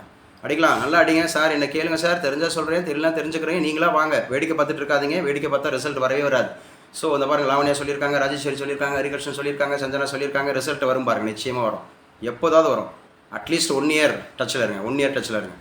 இந்த குரூப் ஒன்றே எடுத்துக்கலாம், இந்த குரூப் ஒன்று தான் நம்மளுடைய அல்டிமேட் டார்கெட். அது லாவண்யாவுக்குலாம் அந்த அல்டிமேட் டார்கெட் சொல்லியிருக்கேன், சரியா? அல்டிமேட் டார்கெட் இதுதான் குரூப் 1 அப்படிங்கிறது. சும்மா குரூப் 4ல் ஜெயிச்சோம், சும்மா அதிலே ஒன்று ஜெயிச்சோம்னு சொல்லிட்டு நம்ம பண்ணிக்கக்கூடாது. ஒரு அக்ரிகல்ச்சர் படித்து முடிச்சிருக்கிறோம்னு சொன்னால் அட்லீஸ்ட் ஒரு குரூப் 1 தான் அடிக்கணும், குரூப் 2 அடிக்கணும், குரூப் 1 குரூப் 2 தான் அடிக்கணும். ஆனால் யூ ஹவ் டு அந்த மாதிரி லிஃப்ட் ஆகணும், அடுத்து யூபிஎஸ்சிக்கு லிஃப்ட் ஆகணும். சும்மா குரூப் 1ல் தேங்கிடக்கூடாது. லாவண்யாக்கெல்லாம் புரியுதா, சஞ்சனாவுக்கு புரியுதா, ராஜேஸ்வரி புரியுதா? ஆமாம், நம்மளாம் வந்து யூபிஎஸ்சிக்கு வந்து மூவ் ஆகணும், யூபிஎஸ்சிக்கு மூவ் ஆகணும். Our aim should be high, our aim should be high. Lofty aim inspires us to do the greater things அப்படிங்கிறது. ஸோ அப்போ முதல் இந்திய சுதந்திர போர் அப்படிங்கிறது ரொம்ப முக்கியமானது அப்படிங்கிறது. இமீடியட் ரீசன் என்னவா பரவாயில்ல, இமீடியட் ரீசன் 1857 இந்த கொழுப்பு தடவிய பசுவோட கொழுப்பு தடவிய தோட்டாவை அப்படிங்கிறது நான் வந்து மறுப்பார். ஏன்னா ராணுவ காரணம் இருக்கும், அதே மாதிரி சமய காரணங்கள் இருக்கும். யாருப்பா அந்த ஒட்டுமொத்த கலவரத்தை அடுக்குனதுன்னா யாருப்பா? கோலின் கேம்பல். ஸோ கோலின் கேம்பல். அதனால என்ன விளைவு, இதனால என்ன விளைவு ஏற்பட்டுச்சு, இந்த போர்னால என்ன விளைவு? ஆங்கிலேய கிழக்கிந்திய கம்பெனி அப்படிங்கிறத மூடிடுவாங்க. ஸோ அந்த மாதிரி அந்த ஒரு நேரடி ஆட்சி வந்துடும். விக்டோரியா மகாராணியோட ப்ரொக்ளமேஷன் வரும். விக்டோரியா மகாராணி ப்ரொக்ளமேஷன். காணி பிரபு கடைசி கவர்னரில் இருப்பார். வைஸ்ராய் அப்படிங்கிற போஸ்ட்டுக்கு அவர் மூவ் ஆவார். 18 அந்தமாக இருக்கக்கூடிய 58 முதல் வைஸ்ராய் அவர் தான். ஆமாதானே? விக்டோரியா மகாராணி அறிக்கை அப்படிங்கிறது ஞாபகம் வச்சுங்க. 1901 அப்படிங்கிறது நல்லா ஞாபகம் வச்சுக்கணும். ஏன்னா கவுன்சில்ஸ் ஆக்டில் என்னென்ன ஆக்ட் கவுன்சில்ஸ் ஆக்ட் இருக்கு லாவண்யா? 1861, 1892, 1909 சார். Exactly correct. 1861, 1892, 1909 அப்படிங்கிறது மிண்டோ மார்லி அப்படிங்கிறதும் ஒரு கவுன்சில்ஸ் ஆக்டில் வரும் அப்படிங்கிற மாதிரி ஞாபகம் வச்சுக்கணும். முதல் மக்கள் தொகை கணக்கெடுப்பு எப்போ எடுத்தாங்க? Sir 1881 sir 1872 sir. 1872 பிறந்தது யாரு?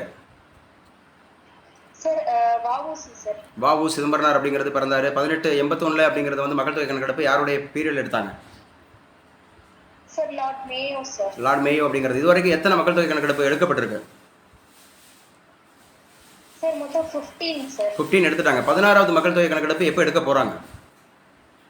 Sir 2027 sir. 27 அப்படிங்கிறதோட சிறப்பு என்ன? எத்தனை கட்டமா நடக்க போகுது? சார் 2 கட்டமா எடுக்கிறாங்க சார். இது வந்து ஜாதி வாரி கணக்கெடுப்பா எடுக்கிறாங்க. 2 கட்டமா எடுக்க போறாங்க. சாதி வாரி கணக்கெடுப்புன்றது முக்கியம். முதல் முறையாக சாதி வாரி கணக்கெடுப்பு 2 கட்டம் அப்படிங்கிற 2 பேசஸா? எந்தெந்த பேசுமா? Sir March October sir. So இது இன்னைக்கு பார்க்குறதுல இது எத்தனாவது டாபிக் நம்ம டிஸ்கஸ் பண்ணிக்கிறோம்? இம்பார்ட்டன்ட் ஈவெண்ட்ஸ், நிகழ்ச்சிகள். சார் இப்போ டிஸ்கஸ் பண்றது 6th சார். 6 எங்க 6 டாபிக் மட்டும் சொல்லுங்க பாப்போம். 6 டாபிக். முதல்ல என்ன பார்த்தோம்? Sir first foreign travellers sir. Foreign travellers யார் யாரெல்லாம் இந்தியாவுக்கு வந்திருக்காங்க, அவங்களோட யாரோட பீரியட்ல வந்திருக்காங்க? ஒன்று. அடுத்து ஐஎன்சி அதோட லீடர்ஸ். ஐஎன்சியோட முக்கியமான ஐஎன்சியோட மீட்டிங்ஸ் எங்க நடந்திருக்கு, யாரோட தலைமையில் நடந்திருக்கு? 2. அடுத்து இம்பார்ட்டன்ட் அமெண்ட்மெண்ட்ஸ் எல்லாம். முக்கியமான அமெண்ட்மெண்ட்ஸ் அப்படிங்கிறது எந்தெந்த வருஷம் நடந்திருக்கு, எதற்காகன்னு சொல்லி பார்த்துருக்கோம். 3. Yes sir. 4th என்னென்ன கோட்ஸ் சொன்னாங்கங்கிறது சார். ஏன்னா யார் யாரோட முக்கியமான கூற்றுகள் அப்படிங்கிறது சொன்னது அப்படிங்கிறது வந்து ஓகே. அடுத்து 5th வந்து first war of independent war sir. இல்லை அது ஆக்சுவலாக நிகழ்ச்சிகள், இம்பார்ட்டன்ட் ஈவெண்ட்ஸ் பார்த்துட்டு இருக்கோம். ஸோ இம்பார்ட்டன்ட் ஈவெண்ட்ஸ் பார்த்துட்டு இருக்கோம். ஸோ அது முக்கியமானது அப்படிங்கிறத பார்க்குறோம். நிகழ்ச்சிகள் 1857 அப்படிங்கிறத பார்த்தோம், 1858 பார்த்தோம், 1861, 1892, ஸோ 1909 பார்த்தோம். அதே மாதிரி ரொம்ப முக்கியமான மக்கள் தொகை கணக்கெடுப்பு அப்படிங்கிறது பார்த்தோம். டெல்லி தர்பார் எந்த வருஷம் நடந்துச்சு?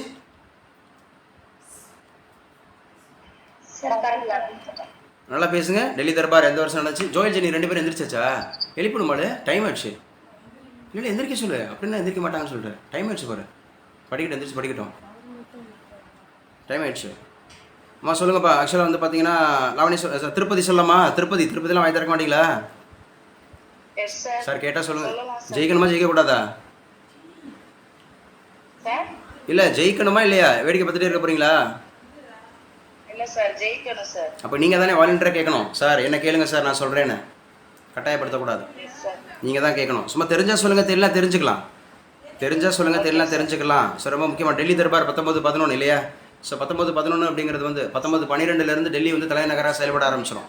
ஸோ வெஸ்ட் பெங்கால் அப்படிங்கிறதுல கல்கட்டாலேருந்து டெல்லி வந்து தலைநகராக மாறிடும் அப்படிங்கிறது ஞாபகம் வச்சுக்கணும். ஹண்டர் கமிஷன் எந்த வருஷம் தெரியுமா? Hunter commission 1882. ஹண்டர் கமிஷன்றது 1882. சரி, இது பிட் இண்டியா ஆக்ட் எந்த வருஷம்? Tirupati fit India act 1784. 1784 அப்படிங்கிறது ஒழுங்குமுறை சட்டம் எந்த வருஷம்? ஒழுங்குமுறை சட்டம் எந்த வருஷம்? 1773 சார். ஸோ லாவண்யா, ராஜேஸ்வரி, ஹரிகிருஷ்ணன், இந்த பொண்ணுங்க சஞ்சனா அண்ட் சுகன்யாட்டா கேட்டு பாருங்க. இந்த மாதிரி டக்கு டக்குன்னு பதில் எடுக்கிறாங்கன்னா எவ்வளோ பரிச்சயமாக்கியிருப்போம், எவ்வளோ நேரம் உட்காந்துருப்போம் பாருங்க அவங்க கூட. சரியா? இண்டிவிஜுவலாக நீங்கள் பல வருஷம் உட்காந்துருந்தாலும் இப்படி வராது, நிச்சயமாக வராது. நீங்கள் நல்லா பேசி பேசி பேசி பேசி சார் தெரியல சார், சாரி சார், மறந்து போச்சு சார் அப்படின்னா தான் திரும்ப திரும்ப திரும்ப திரும்ப வரும். முன்னாடி எப்படி இருந்தீங்க, இப்போ எப்படி இருக்கீங்கன்னு பாருங்கள். நீங்களும் இப்படியே தொடர்ந்து வந்துட்டீங்கன்னா வந்துடலாம், திருப்பதி வந்துடலாம், இதே மாதிரி வந்துடலாம். கண்டிப்பா சார். ஸோ நல்லா அடிங்க. ஸோ அந்த மாதிரி இருக்கிற சூரத் பிளவு எப்போ சொன்னேன்? சூரத் பிளவு இன்னைக்கு கூட சொல்லியிருந்தோம். சூரத் பிளவு எஸ் சார். 1906 சார். 06 அப்படிங்கிறது வந்து பார்த்தீங்கன்னா அது வந்து முஸ்லீம் லீக். 1906ன்றது முஸ்லீம் லீக், சூரத் பிளவு கிடையாது. ஒரு கேள்வி தான் நம்மளை 5000 பேருக்கு பின்னாடி இழுத்துட்டு போவோம். ஒரே ஒரு கேள்வி, சிங்கிள் கேள்வி. 1907ன்றது Surat split. So Surat split அப்படின்னு சொன்னாவே ராஜ்பிகாரி கோஸ் இதில் தான் மாடரேட்டு எக்ஸ்ட்ரீமிஸ்ட். மாடரேட் அப்படிங்கிறத கோபாலகிருஷ்ண கோகலே, எக்ஸ்ட்ரீமிஸ்ட் அப்படிங்கிறது வந்து பார்த்தீங்கன்னா திலகர், லால் பால் அப்படின்னு சொல்லுவாங்க. லாலா லஜ்பதி பால கங்காதர் திலகர். நல்லா கவனிங்க, தப்பாக சொல்லாதீங்க. இந்த ஃபியூச்சரில் இந்த ஆடியோ வீடியோ உங்களுக்கு தேவைப்படும். சரியா? காங்கிரஸ் பிளவு அப்படிங்கிறது 1907. முக்கியமானது அப்படிங்கிறது 1907ன்றது சூரத் பிளவு அப்படின்னு சொல்லுவாங்க. 1909 அப்படிங்கிறது மிண்டோ மார்லி சீர்திருத்தம் அப்படின்னு சொல்லுவாங்க. 1911 அப்படிங்கிறது வந்து வங்கப்பிரிவினை அப்படிங்கிறது 2 பேர் இணைகிறாங்க அப்படிங்கிறத பார்க்கணும். வங்கப்பிரிவினைன்றது 1905 அப்படிங்கிறது ஞாபகம் வச்சுக்கணும். கர்ஷன் பிரபு ஞாபகம் வச்சுக்கணும். இந்து முஸ்லீம் ஒற்றுமை அப்படி பிரிக்கிறது அப்படிங்கிறத ஞாபகம் வச்சுக்கணும். நீங்கள் மீட் பண்ணுங்கள். 1915 அப்படிங்கிறது 1915 காந்திஜி ஜனவரி 9 இந்தியாவுக்குள்ள வர்றாரு. பிப்ரவரி மாதம் இறந்துடுறாரு கோபாலகிருஷ்ண கோகலே. 1916ங்கிறது லக்னோ ஒப்பந்தம் அப்படிங்கிறது ஞாபகம் வச்சுக்கணும். இதில் தான் காந்திஜி நேருலாம் சந்திச்சுக்கிறாங்க அப்படிங்கிறது ஞாபகம் வச்சுக்கணும். ஏஜி மஜும்தார் அப்படிங்கிறது ஞாபகம் வச்சுக்கணும். 1917 அப்படிங்கிறது சம்பரான் சத்தியாகிரகம் காந்திஜி. ஸோ அதே மாதிரி அகமதாபாத் மில் போராட்டம் அப்படிங்கிறது 1918 அப்படிங்கிறது வந்து முதல் உலகப் போர் முடிவுக்கு வருது. 1914 18 வரைக்கும் முதல் உலகப் போர் முடிவுக்கு வருது அப்படிங்கிறது ஞாபகம் வச்சுக்கணும். 1919 அப்படிங்கிறது வந்து நமக்கு ரவுலட் சட்டம் அப்படிங்கிறது இருக்குது. 1919 அப்படிங்கிறது வந்து நான் கோஆபரேஷன் மூவ்மெண்ட், ஒத்துழையாமை இயக்கம் 20 ரவுலட் ஆக்ட் இருக்குது, ஜாலியன் வாலாபாக் இருக்குது. அதே மாதிரி வந்து பார்த்திங்க அப்படின்னா முதல் உலகப் போரை முடிவுக்கு கொண்டு வந்த உடன்படிக்கை என்ன? திருப்பதி போயாச்சு. நம்மளை கேட்டாங்க. இல்லையா? 1919 உடன்படிக்கை இல்லையா? சரி, உடன்படிக்கை தெரிஞ்சவங்க சொல்லுங்கள். வெர்சைல்ஸா பாரிஸா? வெர்சைல்ஸ். அப்படி 2வது உலகப் போரை முடிவு கொண்டு வந்த உடன்படிக்கை தான் அது பாரிஸ். அது 1939 45. பாரிஸ் உடன்படிக்கை 45 அப்படிங்கிறத ஞாபகம் வச்சுக்கணும். ஸோ முக்கியமானது 1920 அப்படிங்கிறது ஒத்துழையாமை இயக்கம். 1921 அப்படிங்கிறது வந்து மாப்பிளா கழகம். 1921. 1922 அப்படிங்கிறது தான். ஸோ அது வந்து பார்த்தீங்கன்னு சொன்னால் சைமன் கமிஷன். 1922 சைமன் கமிஷன் கிடையாது. 1922ங்கிறது சௌரி சௌரா இன்சிடென்ட்.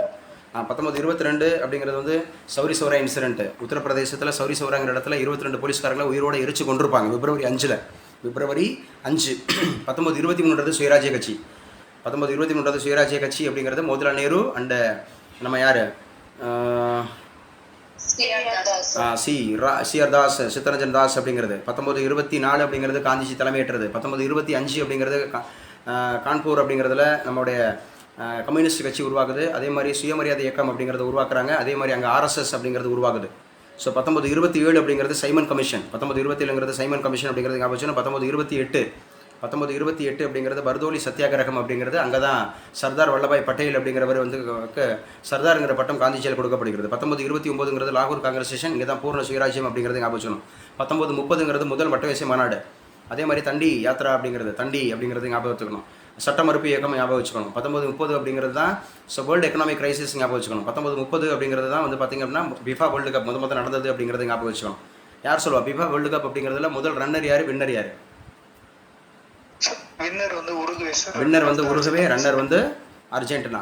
இப்போ யாருப்பா வின்னர் ரன்னர்? இப்போ வின்னர் வந்து அர்ஜென்டினா சார், ரன்னர் வந்து பிரான்ஸ் சார். ஸோ வின்னர் வந்து பார்த்தீங்கன்னா அர்ஜென்டினா, ரன்னர் அப்படிங்கிறது வந்து பிரான்ஸ் அப்படிங்கிறது ஞாபகம் வச்சுக்கோங்க. ஸோ முக்கியமானது அப்படிங்கிறது எங்கேப்பா நடந்துச்சு ஃபிஃபா வேர்ல்டு கப் கடைசியாக? கத்தார். இப்போ எங்கே நடக்க போகுது? நோட்டுக்குள்ளே இருக்குது, இதெல்லாம் பேசியிருக்கோம். தெரிஞ்சவங்க யாருன்னு சொல்லுங்கள். அடுத்த ஃபிஃபா வேர்ல்டு கப் எங்கே நடக்க போகுது? அணிகள்லாம் இப்போ ரீசெண்டாக இந்த அணிகள்லாம் தேர்ந்தெடுக்கப்பட்டாங்க, முதல் முறையாக போகிறாங்க, வைக்கிறாங்கலாம் சொன்னோம். இந்த அணிகள்லாம் முதல் முறையாக வைக்க போகுதுன்னு சொல்லிட்டு படிச்சிருங்க. படிச்சிடுங்க. 1935 இந்திய அரசியலமைப்பு சட்டம். 1931 அப்படிங்கிறது காந்தி இர்வின் ஒப்பந்தம் முக்கியமானது. 1931 இரண்டாம் வட்டமேசை மாநாடு முக்கியம். 1932 மூன்றாவது வட்டமேசை மாநாடு முக்கியம். அதே மாதிரி பூனா ஒப்பந்தம் 1932ங்கிறது முக்கியம். ஸோ 1935 இந்திய அரசு சட்டம் முக்கியம். 1940 அப்படிங்கிறது வந்து முஸ்லீம் லீக் அப்படிங்கிறது ஆகஸ்ட் கொடை, ஆகஸ்ட் ஆஃபர் அப்படிங்கிறது ஞாபகம் வச்சுக்கணும். முதல் தனிநபர் சத்தியாகிரகம் ஆச்சாரிய வினோபாவை ஞாபகம் வச்சுக்கணும். 1940 லின் லித்தோ பிரபு தான் ஆகஸ்ட் ஆஃபர் அப்படிங்கிறது ஞாபகம் வச்சுக்கணும். 1942 அப்படிங்கிறது தான் வந்து பார்த்தீங்கன்னா so quit India movement August 8 ஞாபகம் வச்சுக்கணும். செய் அல்லது செத்து மடி அப்படிங்கிறது ஞாபகம் வச்சுக்கணும். அதே 1942 தான் கிரிப்ஸ் தூதுக்குழு அப்படிங்கிறது ஞாபகம் வச்சுக்கணும். 1943 தான் பாகிஸ்தான் அப்படிங்கிறது வந்து நாள், லிபரேஷன் பாகிஸ்தான் நாள் அப்படிங்கிறது மார்ச் 23 அப்படிங்கிறத சொல்லுவாங்க. ஸோ அவங்க தான் டெலிவரன்ஸ் டே அப்படிங்கிறத கொண்டாடிடுவாங்க. 1946ன்றது கேபினெட் தூதுக்குழு அப்படிங்கிறது இதுதான் இந்திய அரசியலமைப்பு சட்டம் உருவாக்குறதுக்கு மிக முக்கியமான காரணமாக இருந்துச்சு. 47 அப்படிங்கிறது வந்து இந்திய விடுதலை சட்டம் அப்படிங்கிறத ஞாபகம் வச்சுக்கணும். ஸோ இம்பார்ட்டன்ட் அப்படிங்கிறது இந்த தலைப்பிலேருந்து ஒன்று கேட்டுருவாங்க. அடுத்து நம்ம கேட்க போகிறது சிறப்பு பெயர்கள். சார் சிறப்பு பெயர்கள் சார் என்னை கேளுங்க சார், தெரிஞ்சால் சொல்கிறேன், தெரியலனா தெரிஞ்சுக்கிறேன். சிறப்பு பெயர்கள் நான் கேட்குறேன். யார் யாரோட நிக்நேம்ஸ் அப்படிங்கிறதுலேருந்து ஒரு கொஸ்டின்ஸ் கண்டிப்பாக வரும். நிக்நேம்ஸ் அப்படிங்கிறது ஸோ தெரிஞ்சால் சொல்கிறேன், தெரியலனா தெரிஞ்சுக்கிறேன். கொஞ்சம் குயிக். ஆனந்தி சொல்லுங்க, சும்மா சொல்லுங்க. ஆசியாவின் டெட்ராய்டுன்றது எது? ஆசியாவின் டெட்ராய்டு சென்னை. எக்ஸாக்ட்லி கரெக்ட், சூப்பருங்க, கங்க்ராட்ஸ். ஸோ ஆசியாவின் டெட்ராய்டு அப்படிங்கிறது சென்னை. ஏன்னா மோட்டார் வாகன உற்பத்தி அப்படிங்கிறது அதிகமாக நடக்கிறதுனால ஆசியாவின் டெட்ராய்டு அப்படிங்கிறது நம்ம சென்னை, தமிழ்நாடு அழைக்கப்படுகிறது. ப்ளூ ஹில்ஸ் அப்படின்னா நீலமலைகள் அப்படிங்கிறது யார் அழைப்பாங்க? நீலமலைகள், ப்ளூ ஹில்ஸ். வெஸ்டர்ன் காட்ஸும் ஈஸ்டர்ன் காட்ஸும் ஜாயின் பண்ணுற இடம் நீலகிரி தான் ப்ளூ ஹில்ஸ் அப்படின்னு சொல்லுவாங்க. வெஸ்டர்ன் காட்ஸும் ஈஸ்டர்ன் காட்ஸும் இணைகிறது. அங்கே உயர்ந்த சிகரம் தொட்டப்பெட்டா அப்படிங்கிறது ஞாபகம் வச்சுக்கணும். உயரம்லாம் ஞாபகம் வச்சுக்கிறணும். ஸோ ரொம்ப முக்கியமானது. அதே மாதிரி 7 குன்றுகளின் நாடு. 7 குன்றுகளின் நாடு அப்படின்னா எதை அடிப்போம்? ஏற்காடா. 7 குன்றுகளின் நாடுனாவே ரோம் அப்படிங்கிறது ஞாபகம் வச்சுக்கணும். ஸோ தெரிஞ்சால் சொல்லுங்கள், தெரியலனா தெரிஞ்சுக்கலாம் அப்படின்றதுல ஸோ பரவாயில்ல, நீங்கள் வந்திருக்கீங்க. ஸோ நேரம் கருதி நான் வேகமாக போகிறேன். நிறைய டாபிக் நடத்தணுன்றதுனால லேட் ஆகும். நீங்கள் யோசிச்சு சொன்னீங்கன்னா லேட் ஆகும். அதே மாதிரி இந்தியாவினுடைய நுழைவாயில் அப்படின்னு சொன்னால் இந்த கேட்வே ஆஃப் இந்தியானா மும்பை, கேட் ஆஃப் இந்தியா அப்படின்னா டெல்லி. இந்தியாவின் நுழைவாயில் அப்படின்னு கேட்டால் மும்பை. தென்னிந்தியாவின் நுழைவாயில் அப்படின்னு சொல்லி பார்த்தா சென்னை. அதே மாதிரி தென்னிந்தியாவின் நுழைவாயில்ன்றது சென்னை எடுத்துக்கிறணும். தமிழ்நாட்டு நுழைவாயில் அப்படின்னா தூத்துக்குடி எடுத்துக்கணும். ஸோ இதெல்லாம் முக்கியமானது அப்படிங்கிறது ஞாபகம் வச்சுங்க. அதே போல் மஞ்சள் நதி அப்படின்னு கேட்டாவே கவாங்கோ அப்படிங்கிறது ஞாபகம் வச்சுக்கணும். இதான் வந்து சீனாவில் மிக பழமையான நாகரிகம் அப்படிங்கிறது ஞாபகம் வச்சுங்க. பொற்கோவில் நகரம் அடிங்க பார்ப்போம், சீக்கிரம் அடிங்க. பொற்கோவில் நகரம்னா எதை அடிப்பீங்க? பொற்கோவில் நகரம் யாருப்பா? ஸோ பஞ்சாப் அப்படிங்கிறதுல எந்த ஊருமா? இல்லை, யார் பேசுகிறா? சஞ்சனா. என்னாச்சு? வாய்ஸில் ஒரு தடுமாற்றம் இருக்குது. ஸோ எஸ் என்ன சார் அப்படின்னா அமிர்தசரஸ் அப்படிங்கிறது பொற்கோவில் ஞாபகம் வச்சுக்கணும். அந்த பொற்கோவில் அப்படிங்கிறது எந்த 2 நாடு பிரச்சனை இருக்குது பாப்போ? இந்த காலிஸ்தான் தீவிரவாதிகள் அப்படின்னு சொல்லிட்டு காலிஸ்தான் தனிநாடு. இந்தியாவுக்கும் கனடாவுக்கும் பிரச்சனை இருக்கு இல்லையா? இந்தியாவுக்கும் கனடாவுக்கும். கனடாவோட முக்கிய இப்போ இருக்க பிரதமர் யாருமா கனடாவில்? மார்க் கார்னி அப்படிங்கிறவர் ஞாபகம் வச்சுக்கணும். மார்க் கார்னி எந்த கட்சி? Liberal party. இல்லை டெமோக்ராட்டிக், லிபரல் பார்ட்டி அப்படிங்கிறது. ஸோ மஞ்சள் நதினாவே கவாங்கோ அப்படின்றது ஞாபகம் வச்சுக்கணும். பீகாரின் துயரம் வேகம் அடிங்க, யாராவது தெரிஞ்சவங்க சொல்லுங்கள். பீகாரோட துயரம் கோசி அப்படிங்கிறது ஞாபகம் வச்சுக்கணும். ஸோ வெள்ளை நகரம், ஒயிட் ஹவுஸ், வெள்ளை நகரம். இல்லை வெள்ளை நகரம்ன்றது பெல்கிரேடு சொல்லுவாங்க. பெல்கிரேட் அது ஒயிட் ஹவுஸ் தனியாக இருக்கிறது. சிட்டின்றது வந்து பார்த்தீங்கன்னா பெல்கிரேடு. ஒயிட் ஹவுஸ் இருக்கிறது தான் வந்து பார்த்தீங்கன்னு சொன்னால் அது வந்து அமெரிக்கா அப்படிங்கிறத ஞாபகம் வச்சுக்கணும். இப்போ அமெரிக்காவில் எந்த ஊரில் பயங்கரமான பிரச்சனை போயிட்டுருக்கு? லாஸ் ஏஞ்சல்ஸ் அப்படிங்கிறதுல ஏற்கனவே வந்து பார்த்தீங்கன்னா தீ பிடிச்சது இல்லையா? லாஸ் ஏஞ்சல்ஸ் அப்படிங்கிறது அந்த என்னது ஹாலிவுட் நகரமே அழிஞ்சது. இப்போ வந்து பயங்கரமான பிரச்சனை இருக்குது. அநேகர் வந்து பார்த்தீங்கன்னா போராடிக்கிட்டு இருக்கிறாங்க, வச்சுட்டு இருக்கிறாங்க.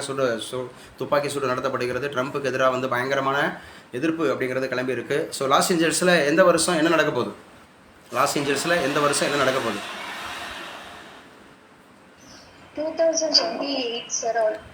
2028 என்னமா நடக்க போகுது? வேகமாப்பா லாவண்யா. ஒலிம்பிக் 2028ன்றது லாஸ் ஏஞ்சல்ஸ் அமெரிக்கா நடக்க போகுது. அப்போ 32 எங்கே நடக்குது? ஆஸ்திரேலியா பிரிஸ்பேன் நடக்குது. 32 36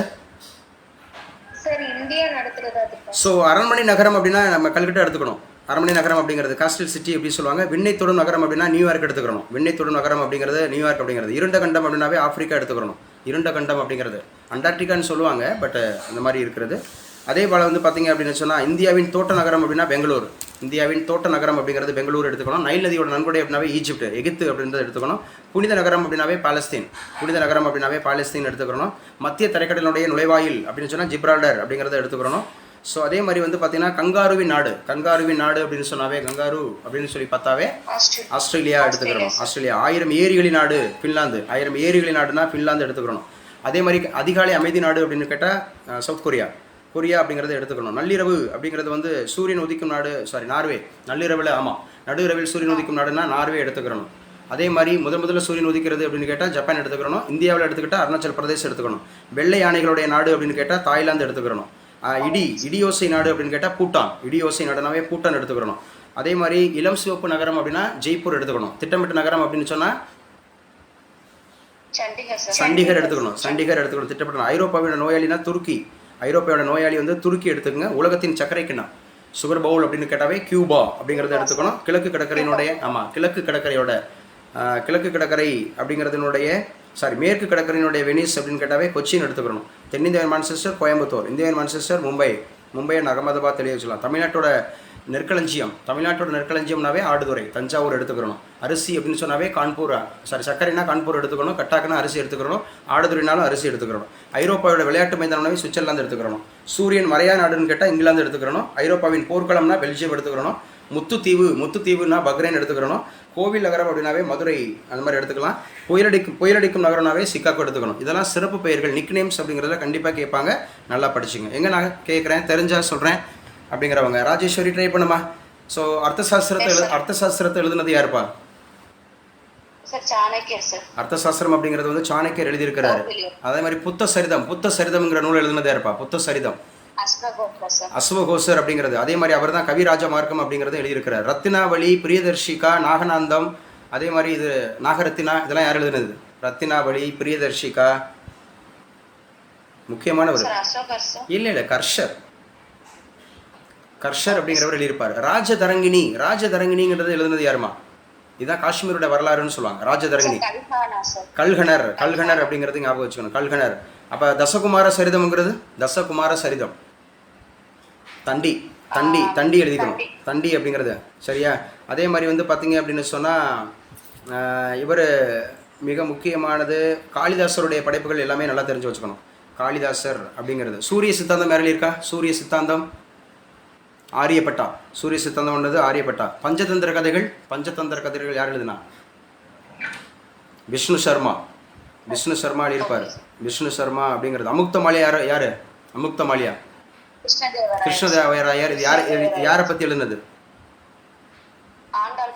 ஆண்டாளை பற்றி எழுதுனது அப்படிங்கிறது ஞாபகம் வச்சுக்கணும். அதே மாதிரி உஷாபரிணயமும் இவர் எழுதுனது தான். ஸோ அதே மாதிரி சாகுந்தலம்,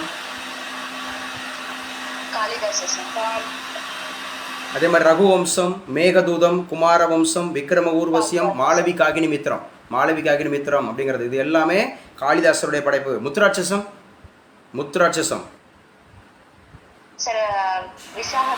விசாக தத்தர் அப்படிங்கிறது. முத்துராட்சசம் அப்படிங்கிறது வந்து விசாக தத்தர் அப்படிங்கிறது ஞாபகம் வச்சுக்கணும். இதெல்லாம் முக்கிய நூல்கள் மற்றும் முக்கியமான நூல்கள் மற்றும் ஆசிரியர்களில் கண்டிப்பாக ஒரு கொஸ்டின்ஸ் கேட்டுருவாங்க. சரியா. ஸோ முதல்ல நம்ம சொன்னோம் இல்லையா, இந்த ஜனகணமன அப்படிங்கிறது எப்பமா படப்படுச்சு? ஜனகணமனன்றது 1911 அப்படிங்கிறது டிசம்பர் 27 கல்கட்டா காங்கிரஸ் செஷன் அப்படிங்கிறது. கல்கட்டா காங்கிரஸ் செஷனில் தான் பாடப்பட்டுச்சு அப்படிங்கிறது. ஸோ அதே மாதிரி நம்முடைய தேசிய கீதம் அப்படிங்கிறதும் தேசிய பாடல் அப்படிங்கிறது எப்போது நம்முடைய இந்திய அரசியலமைப்பு சபையால் ஏற்றுக்கொள்ளப்பட்டது? ஜனவரி 24, 1950 அப்படிங்கிறது ஞாபகம் வச்சுக்கணும். ஜனவரி 24, 1950 அப்படிங்கிறது நம்முடைய இது வந்து பார்த்தீங்கன்னா கேலண்டர் எப்பமா? 1957 மார்ச் 22 கிரிக்கேரி நாட்காட்டி அப்படிங்கிறது. கிபி 78ன்றது சக ஆண்டுன்னு சொல்கிறது. கனிஷ்கர் அப்படிங்கிறது எந்த டைனஸ்டிமா? கனிஷ்கர்ன்றது எந்த டைனஸ்டி?